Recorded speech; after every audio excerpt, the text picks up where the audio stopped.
Hoje, especificamente, a gente conversa com a vice-prefeita de Florianópolis, ela também que é secretária municipal de Segurança Pública, a Mariane Matos, que participa de uma missão oficial sobre segurança pública também lá em Israel, país de Israel, que está vivendo esse momento de tensão por lá. Então, primeiramente, Mariane, eu gostaria de agradecer você por topar ter essa conversa aqui com a gente, também poder passar para a gente aí como é que está sendo viver essa realidade, viver essa experiência ali em Israel até esse momento. Bom dia ou boa tarde para você já, né? Aqui já é boa tarde, né? A gente tem aí 6 horas de diferença do fuso horário aqui em Israel. Agradecer o espaço, né? Dizer que ninguém esperava passar por essa situação, apesar de saber que havia esse risco também, né? Mas a gente veio participar a convite do governo de Israel, prefeitos, vice-prefeitos, secretários municipais do Brasil, principalmente das capitais, para participar da troca de experiência do que eles têm de tecnologia de gestão para municípios e também para uma feira que tem internacional, que seria essa semana, a Muniexpo, que já teve ano passado, e que eles fazem esses convites para a gente poder conhecer tudo que tem de mais moderno para a gestão de cidades. E eu sei que Florianópolis a gente tem essa expertise em tecnologia, então é muito importante a gente estar participando desses eventos também. Por isso que o prefeito Topázio indicou meu nome por ser secretária de Segurança e vice-prefeita, por estar representando Florianópolis aqui. Estamos aqui também com o secretário de Joinville de Segurança Pública, né, de Santa Catarina. Mas essa era a nossa agenda aqui, visitar as prefeituras, conhecer a dinâmica da gestão dos municípios e participar dessa feira. E agora a gente foi surpreendido com essa questão dos ataques, então as agendas externas foram canceladas, mas a gente continuou tendo aulas, atividades aqui no Instituto, que é tipo uma universidade, onde nós estamos hospedados e onde também tem a área de segurança. Pois é, e você está ali em Israel, na cidade de Kfar Sabah, que também passou por ataques ou tiveram ameaças de ataques por Uhum. aí, esteve inclusive dentro de bunkers, né, vice-prefeita? E como é que é essa experiência de ouvir as sirenes, ir até o bunker?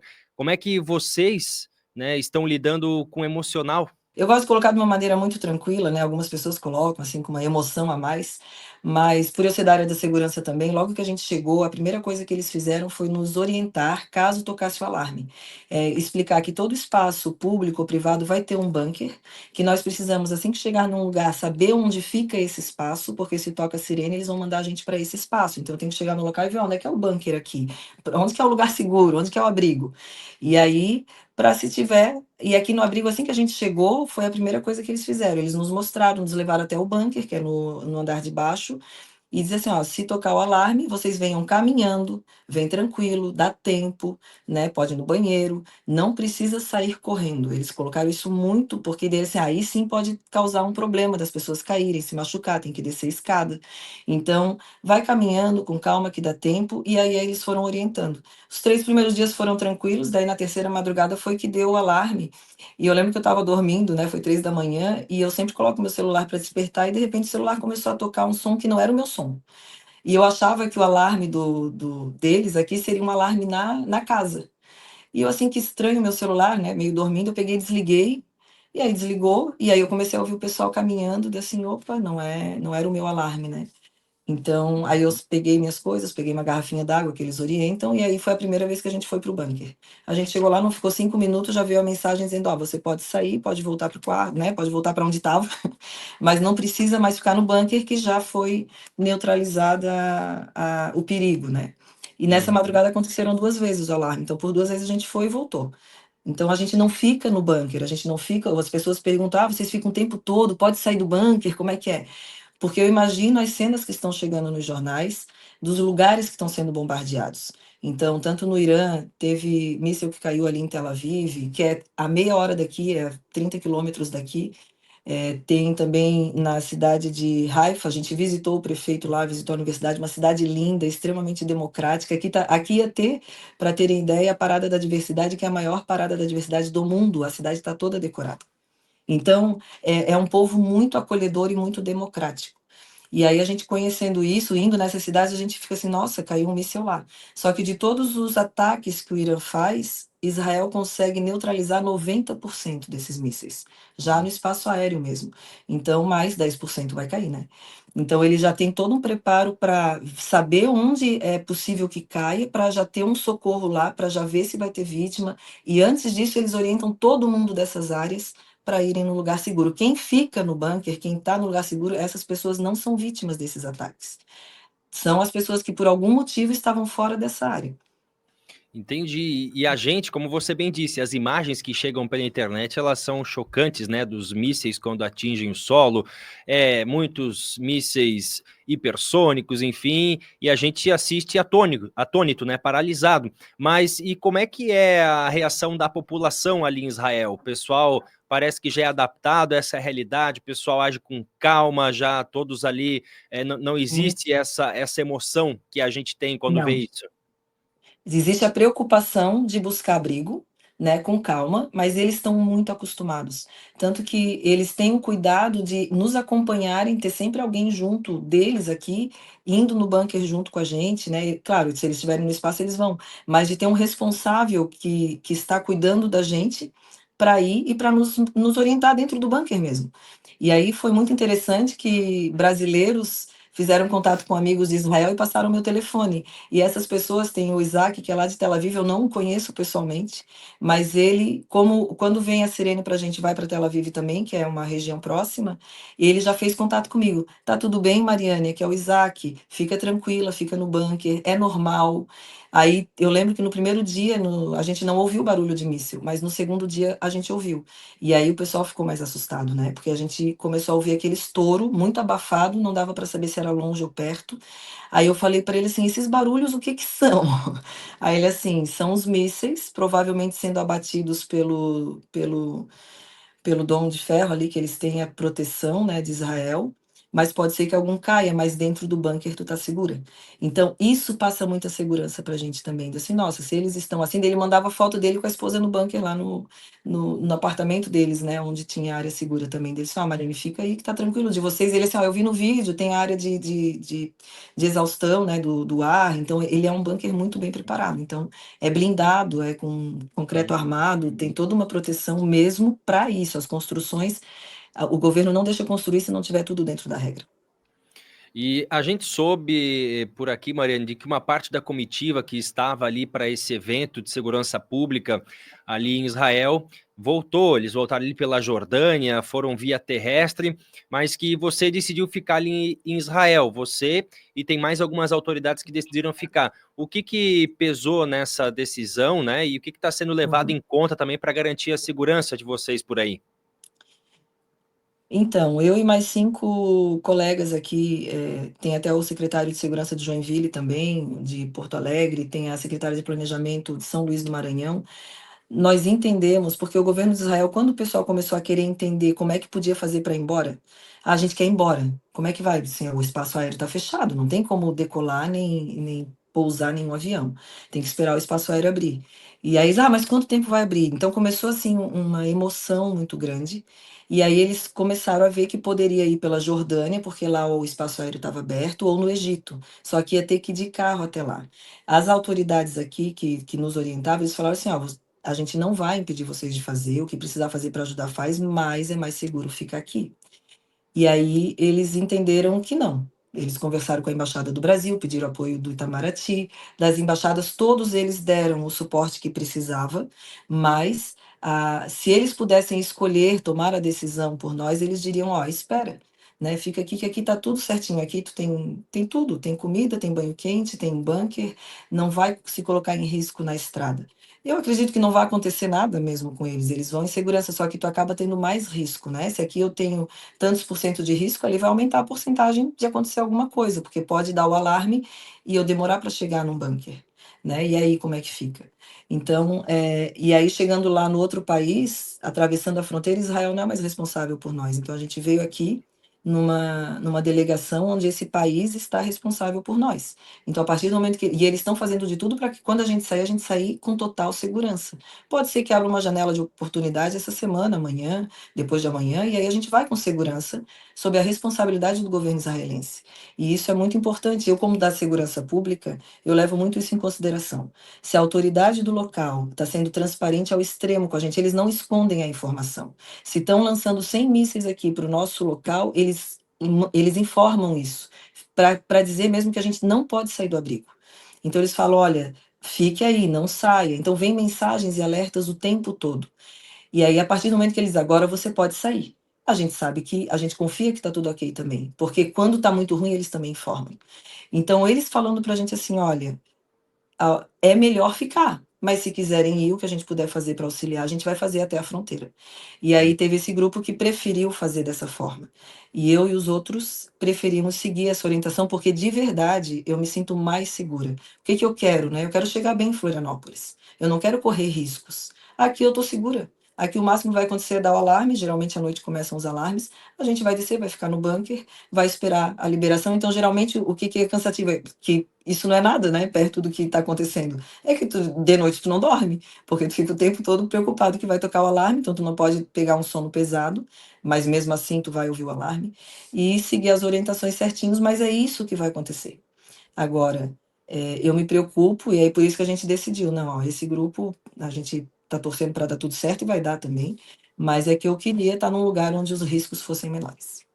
E a ironia é que isso tudo está acontecendo e justamente durante uma missão de estudo sobre segurança pública por ali. Eu imagino que alguns planos tenham mudado durante essa visitação por ali, mas mesmo assim, né, no meio desse cenário, né, desse cenário caótico, a gente pode dizer assim, tem algo Uhum. que você acredita que ainda vai poder trazer aqui para Florianópolis como aprendizado ali de Israel? Bom, então, Juliana, é muita coisa. Primeiro, ver a resiliência desse povo, né? O povo que vive sob ameaça, ele ter tanta fé, tanta resiliência de no dia seguinte tua vida continua. Teve uma cidade aqui que um míssil caiu bem na rótula do trânsito, né? Parece que foi o alvo, assim, ainda bem que foi na rótula da rua ali. E aí fez um buraco enorme. No outro dia de manhã já estava com flor plantado para as pessoas não verem destruição. Então, no outro dia está normal, vamos trabalhar, vamos viver, porque a gente dá conta. Essa força interior que eles têm, e o que eu vi que mais as prefeituras investem é na questão psicológica, emocional das crianças, dos adolescentes, das famílias. Existe um suporte muito grande para as famílias onde os soldados estão lá na linha de frente, na guerra. Muitos, eles têm um sentimento de patriotismo tão forte que os jovens com 18 anos, meninos e meninas, eles vão para o exército, é obrigatório. Menina fica 2 anos, menino fica 3. E aí a gente foi nesse grupo de jovens ainda do ensino médio, né? Eles muito maduros, participando da cidade, eles são responsáveis pelos pequeninos, pelos projetos dos pequenos. Então, eles passam a mostrar para o jovem que ele é responsável também pelos atos deles, pela cidade, pelo povo.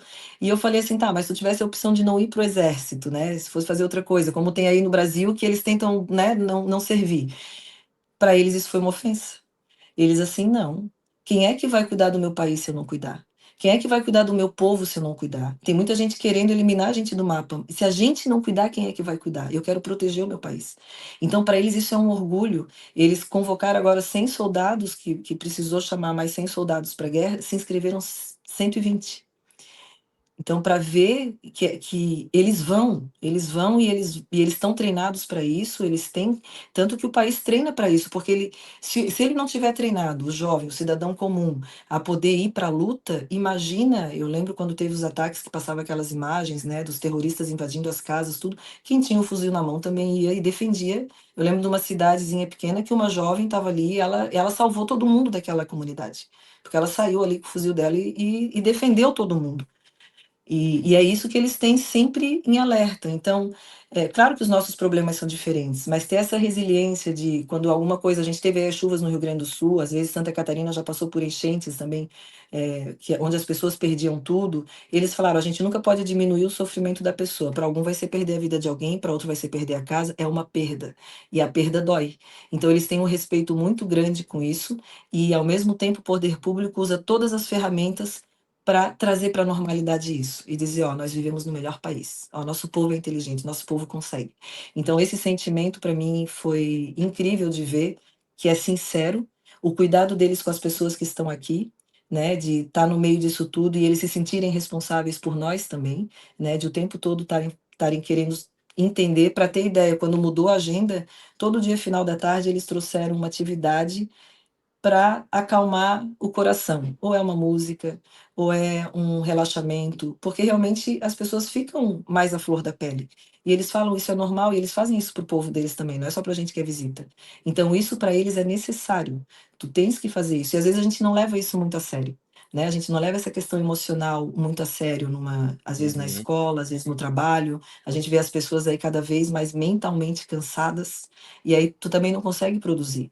Então, independente de estar numa guerra ou não, esse cuidado com a pessoa, cuidado com a saúde da pessoa, cuidado com a comunidade, com a cidade estar bonita, porque tu tá vivendo tudo isso e tá andando numa rua onde tudo é feio, tudo é acabado, tudo é destruído, isso vai cada vez destruindo mais essa vontade de viver. Então, eles têm um cuidado gigante com a cidade e com as pessoas, né, que vivem nessa cidade, para que elas tenham conforto, para que elas tenham esse acalento para aqueles que têm os familiares fora na guerra, e isso eu achei muito bonito. Fora a tecnologia que eles têm, por exemplo, de reuso da água que a gente viu, de monitoramento, esses alertas que eles mandam, né? É semelhante com o que a gente tem na Defesa Civil. Então eu vou levar muita, muita experiência, mas principalmente essa força que eles têm de reconstrução e de eles não ostentam riqueza, por exemplo, que pode até ser, mas eles não ostentam porque para eles não é isso que importa, importa é tu estar vivo, né? Então as construções Uhum. são reforçadas, mas não são construções na cidade que a gente está, aqui no entorno, não são luxuosas, mas são fortes. Então isso eles têm muitos jardins bonitos e aqui não tem água. Só vai chover em dezembro, vai ficar de abril até dezembro sem chuva. Então eles têm um sistema de irrigação por gotejamento, o país todo tem mangueirinha andando, onde com gotinhas eles vão criando áreas verdes. Então é algo assim que eles têm muita coisa ainda para nos ensinar e a gente também está vendo que está no caminho certo. Florianópolis está fazendo uso dessa tecnologia, de querer trazer a população para participar das ações voluntariamente, né? Ouvir a população, ver o quê? Porque a gente serve a população e eu também faço parte da população, né? Então eu não posso fazer um serviço separado das pessoas que vivem na cidade. Muito bem, Mariane. E qual que é agora a agenda para esses próximos dias ali em Israel? Por enquanto estão aguardando o espaço aéreo ser liberado para voltar para cá, ou ainda tem agenda aí, tendo em vista essa missão de segurança pública por ali? Aqui eles estão tendo cuidado, todo dia a gente tem agenda, tem uma aula. Ontem a gente recebeu o porta-voz do exército israelense no Brasil, que é o Major Rafael. Ele tem a rede social onde ele é o porta-voz do exército que fala em português, então as notícias oficiais saem por ele. Eu acompanhava ele na rede social já, quando ele chegou aqui, não acredito, né? E eles vêm, eles conversam, eles tiram as dúvidas. A gente teve o pessoal da inteligência também, do exército, explicando por que isso aconteceu agora, né, para nos explicar tudo isso. E aí, paralelo a isso, as atividades de resiliência da juventude, tirar a juventude da vulnerabilidade. Eles trabalham muito com a juventude, com a educação de base, então eles mostraram como que eles trabalham com isso, como que são as políticas, como que eles fizeram para as pessoas participarem, para ter essa cultura. Então, todo dia a gente tem uma aula. Amanhã, provavelmente 10 horas da manhã, a gente vai ter. Eles deixaram a gente dormir um pouquinho mais. Antes era às 9, 8 e meia, 9 horas, a gente já tinha que estar. Só que como começaram os ataques, e geralmente a gente fica acordado durante a noite, a madrugada, a gente não consegue, mesmo que liberem, aí já é 4 da manhã, 5 da manhã, aí as atividades estão começando às 10 da manhã, para a gente poder acordar, tomar um banho, tomar um café e ir para aula. E essa agenda é rotina, então eu imagino, a nossa agenda aqui normal seria até o dia 20. Então até o dia 20 eu estou dentro do prazo que eu estaria em Israel, e estou em segurança. E está tendo as atividades, só não está tendo as atividades externas. Eu tenho ciência que se o governo de Israel entender que abriu uma janela de oportunidade para que saia um voo daqui para o Brasil, eles vão nos orientar. Eles hoje pegaram todos os nossos documentos, todas as informações. Eles pegaram qual cidade que eu vou parar, assim, de São Paulo para Florianópolis, né? Eu tenho que chegar até São Paulo e dali para Floripa. E eles pegaram todas essas informações para tentar já ter tudo pronto. Se abrir a janela, eles já estão com toda a nossa documentação pronta, porque a gente já tinha as passagens, eu já tenho as passagens aqui para o dia 20, que eles já tinham lançado, né? Só que talvez não esteja aberto o dia 20. Então, se abrir amanhã, eles vão ter que comprar passagem para amanhã.